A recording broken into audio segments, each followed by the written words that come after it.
Assalamu alaikum and welcome back to my channel. Today we are going to learn about the 20th poem in broken images, which is the last poem of our session as well. So we are going to complete the poem sessions of first year English. This poem is basically written by Robert Graves in broken images, जिसका उर्दू में translation बनती है नामुकम्मल तसव्वुरात में, नामुकम्मल ख़यालात में, imaginations में. So without wasting the time, from the very first line, he is quick thinking in clear images. वो वाज़े तसव्वुरात बनाने में तेज़ है, यानी कि वो सीधे सीधे तसव्वुरात ख़यालात बनाता है. And I am slow thinking in broken images, और मैं शिकस्ता तसव्वुरात बनाने में भी सुस्त हूँ. He becomes dull trusting to his clear images, और वो अपने कायम किए हुए वाज़े तसव्वुरात पर भरोसा करते हुए सुस्त हो जाता है. And I became sharp mistrusting my broken images, और मैं अपने कायम किए हुए शिकस्ता तसव्वुरात पर भरोसा ना करते हुए तेज़ हो जाता हूँ.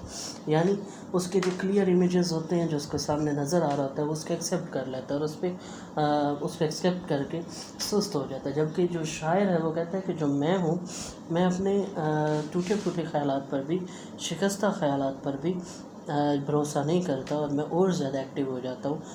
Trusting his images, he assumes their relevance.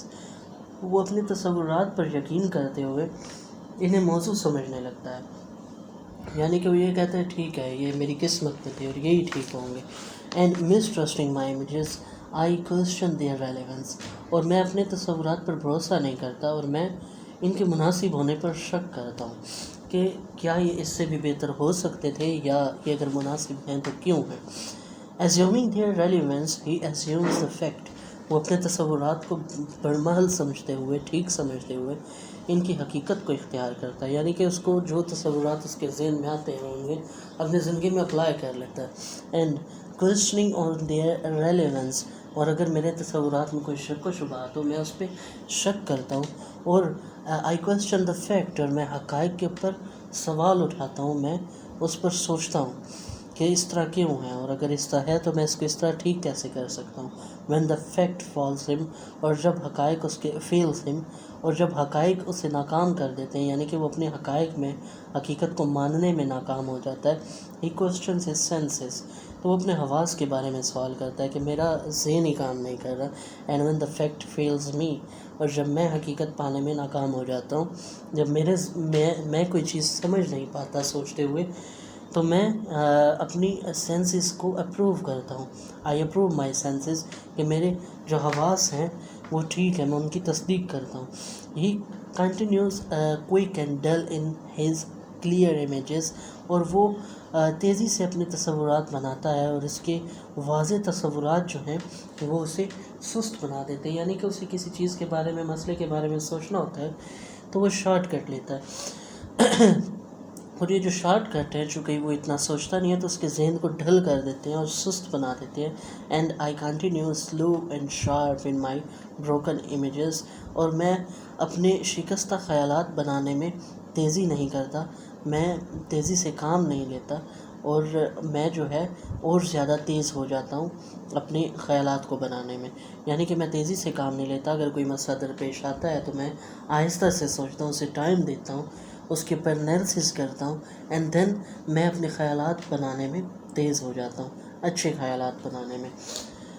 He in a new confusion of his understanding, वो अपनी समझ बूझ के बारे में नई उलझन का शिकार हो जाता है. यानी कि उसको जब कोई मसला दरपेश आता है तो वो उलझन में पड़ जाता है. And I in a new understanding of my confusion, और मैं अपनी उलझन में एक नई फ़हम फ़रासत का इदराक करता हूँ.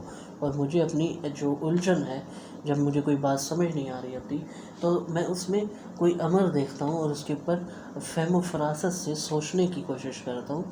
सो बेसिकली यहाँ पर पोइट ने अपना और एक साथ इमेजिनरी करैक्टर उसने क्रिएट किया कि उसके बारे में बताते हैं. और बेसिकली ये दो तरह के ह्यूमंस के बारे में बात कर रहा है कि हमारी जो इंसान, उनमें दो तरह की सोचें पाई जाती हैं, और वो ये भी कहता है कि एक इंसान में दो तरह के तसव्वुरात हो सकते हैं, एक सही वाले और एक गलत वाले.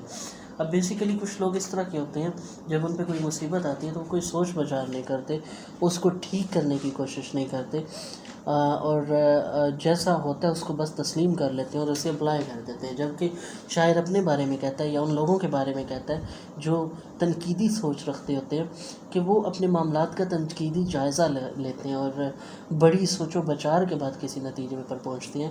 اور شاعر کہتا ہے کہ میں جو ہے ہر چیز میں مثبت ہوں اور ہر مثبت اور منفی پہلو کا جائزہ لینے کے لیے میں متجسس رہتا ہوں، اور اس طرح سے اس کی جو ذہنی صلاحیتیں ہیں شاعر کی وہ اور زیادہ پاورفل ہوتی جاتی ہیں. سو بیسیکلی یہاں پہ پوئٹ یہ بھی کہنا چاہ رہا ہے کہ آپ جس چیز کے بارے میں جدوجہد کرتے ہیں آپ کو اور زیادہ تجربہ دیکھنے کو ملتا ہے، آپ کو ناکامیوں سے سیکھنے کا موقع ملتا ہے. بالکل اسی طرح جب ہم اپنی زندگی کے مراحل طے کرتے ہیں تو ہمارے ایکسپیرینس میں اضافہ ہوتا ہے. اسی طرح جب ہم زیادہ سوچتے ہیں تو ہمارا ذہن اور زیادہ پاورفل ہوتا ہے. اور اسی میں لاسٹ اجزاء میں شاعر یہ کہتا ہے بیسیکلی کہ تنقیدی جائزے کے بعد جب آدمی کسی نتیجے پر پہنچتا ہے تو وہ زیادہ سود مند ہو جاتا ہے اس کے لیے، جب وہ سوچ بچار کے بعد کوئی کام کرتا ہے. تو اس لیے ضروری ہے کہ ہمیں کسی بات کو حتمی اور یقینی طور پر درست نہیں مان لینا چاہیے کہ ہاں ٹھیک ہے اسی طرح ٹھیک ہوگا، بلکہ انسان کو زندگی کے جو حقائق ہیں، جو حقیقتیں ہیں، جو منظر ہیں، ان کے بارے میں سوچنا چاہیے اور فکر کرنی چاہیے. بیسیکلی اللہ تعالیٰ نے بھی انسان کو غور و فکر کرنے کا حکم دیا کہ ہم غور و فکر کریں، اللہ تعالیٰ کی جو کائنات ہے اس میں سے نئی نئی چیزوں کو تلاش کریں تاکہ ہمارے علم میں اضافہ ہو. جب ہمارے علم میں اضافہ ہوگا، جب ہمارے مائنڈ میں کریٹیوٹی آئے گی تو ہم اللہ تعالیٰ کی تخلیق کو سمجھیں گے، اور جب اللہ تعالیٰ کی تخلیق کو سمجھیں گے تو ہمارا ایمان اللہ تعالیٰ پر اور زیادہ پختہ ہو جائے گا. So this was a beautiful message from Robert Graves. If you like the video, please like it and subscribe the channel and share it with your friends.